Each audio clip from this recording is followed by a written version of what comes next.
ಈಗ ಒಂದು ಆಟ ಮಾಡಿದ್ರೆ ಇಲ್ಲಿ ಜಾನಪದರ ಆಟ ಅಂತ ಹೇಳಿ. ಈಗ ಇದು ಎರಡನೇ ಆಟ. ಇಲ್ಲಿ ಕೊಟ್ಟಿರುವ ಎರಡು ಪದ ಹಾಗೂ ಒಂದು ಅಕ್ಷರವನ್ನ ಕೂಡಿಸಿ ಅರ್ಥಬದ್ಧ ಒಂದೇ ಪದ ಮಾಡಿರಿ ಅಂತದ.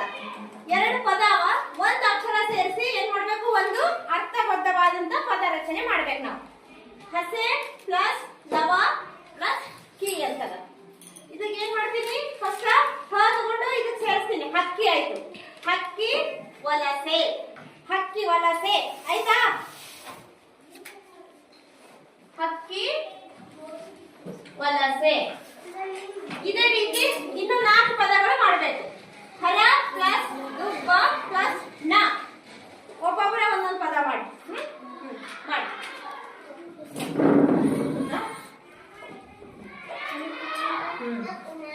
ಓದ್ಕೊತಾ ಹೇಳು. ಹಾ ಬರ್ತಾನ.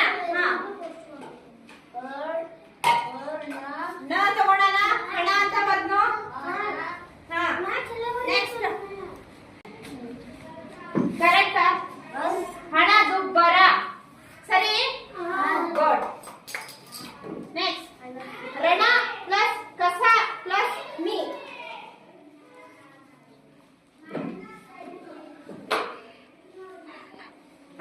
ಏನ್ ಬರ್ತಿ ಅಕ್ಷರ ಅದು? ಹಾ ಹಾ ಕೋ ಕೋ ಹಾ ಹಾ. ಏನಾಯ್ತು ಅದು? ಸಮೀಕರಣ. Very good. ಸಮೀಕರಣ. ನೆಕ್ಸ್ಟ್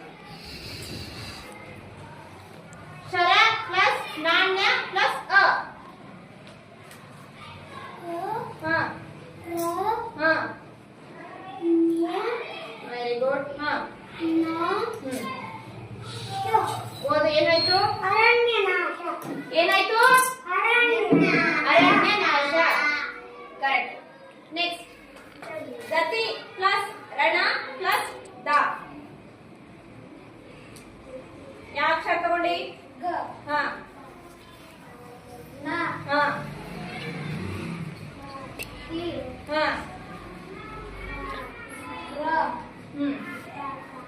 ಓದು. ಗಣತಿ ಸರಿ ಅದ. ಅದು ತಪ್ಪಾಗ್ಯದ. ಅರ್ಥಬದ್ಧ ಆಗಿಲ್ಲ ಅದು. ಅದು ಒಂಚೂರು ಮಿಸ್ಟೇಕ್ ಮಾಡ್ಯಾನವ. ಸರಿ ಮಾಡ್ರಿ. ಯಾರು ಮಾಡ್ತೀರಿ? ದಷ್ಟು ತಗೋ. ಈ ಕಡೆ ಬಂದು